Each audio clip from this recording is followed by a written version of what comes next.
Dan's story is inspiring. It's about second chances, and I'm grateful we live in a community that allows for second chances, but more importantly, we create second chances. I'm also grateful to be part of a community that's continually striving to be better, a community that believes the future can be better than its past. I'm also extremely grateful to have the opportunity to be the chair of this year's United Way campaign. While serving in this role, I've been asked multiple times, why? What made you take on this task? Some referred to it as an opportunity. In all honesty, some referred to it as a challenge. The answer, it's very simple. It's how I was raised. It's what my parents, Frank and Rosemary Thomas, taught me and my 5 brothers and sisters at a very early age. They did it not so much in their words, but by their actions. They were always busy volunteering and fundraising in our community, and my father in particular loved the challenge of a good fundraiser. I'd like to share a couple examples of my parents' selflessness around education. My dad was instrumental in founding GROW, a foundation at Shanley High School to aid in the education of kids.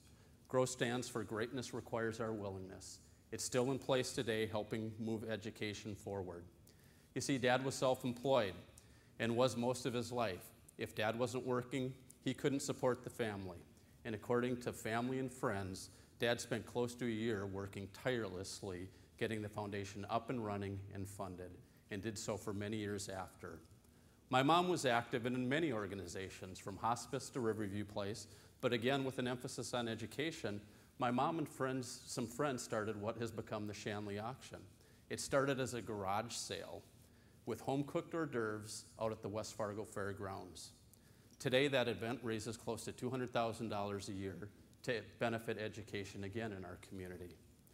I know it's extremely dark in here, but I'd like to ask for a show of hands. And I know we sometimes don't like to do that, but who is volunteering in this community because it's how we were raised? Take a look around.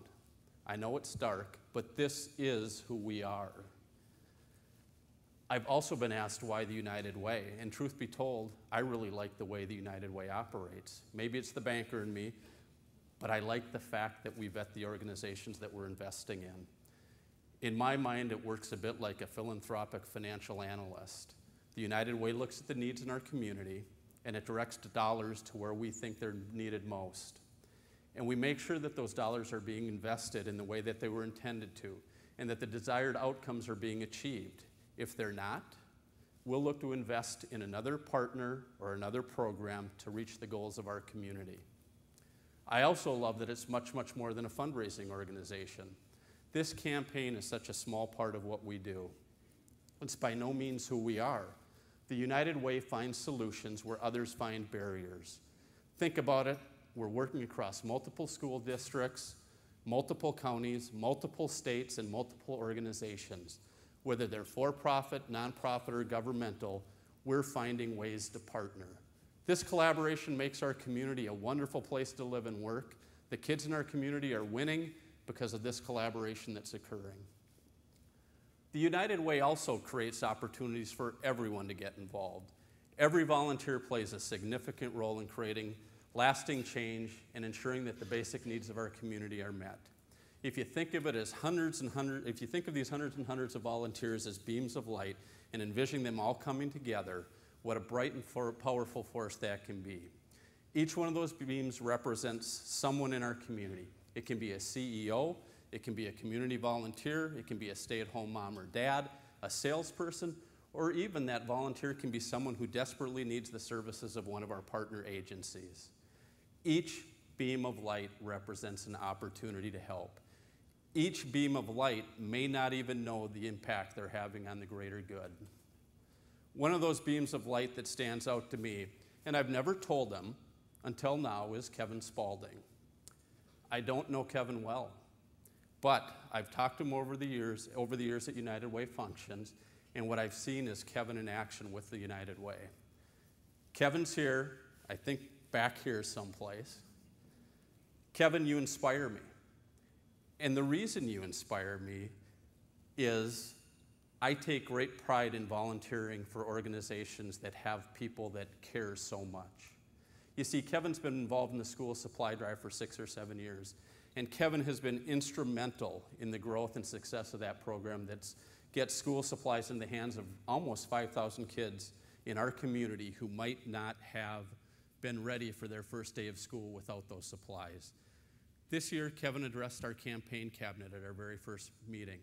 Kevin told us why he volunteered and why it was so important to not only him, but to his family. The passion he felt and conveyed that day was moving. I know his passion for the school supply drive resonated and inspired not just me, but 50 other people in that room. Kevin will tell you that he loves the school drive because he thinks of his own kids and how blessed he and his wife Brooke are that they can provide for them. Kevin wants to be able to help those who can't fully help themselves. His reach is far greater than he knows. This is a man who deeply cares for others and wants to improve lives. So to my parents and to Kevin Spaulding, thank you for being the ones that inspire me. It is people like Kevin and the hundreds of other volunteers like him who will ensure that we hit this year's campaign goal of $5.2 million. This is a goal, it's a big goal, that you know is based on the needs of our community determined by the United Way and our nonprofit agencies. Will you be the one to help us reach our goal? It will take hundreds of people volunteering to accomplish this goal. And as you heard, you don't need to have tons of money, you don't need to have tons of time, you just need to be the one who cares. You need to be the one who's willing to help in any way possible, whether it's big or small. At this time, I'd also like to thank some of those people who have already stepped up to be the one.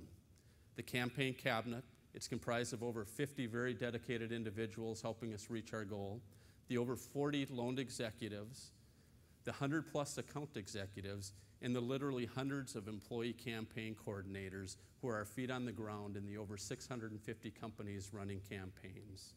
And finally, I'd like to thank Sheriff Paul Laney and Tanya Stendy, my co-chairs.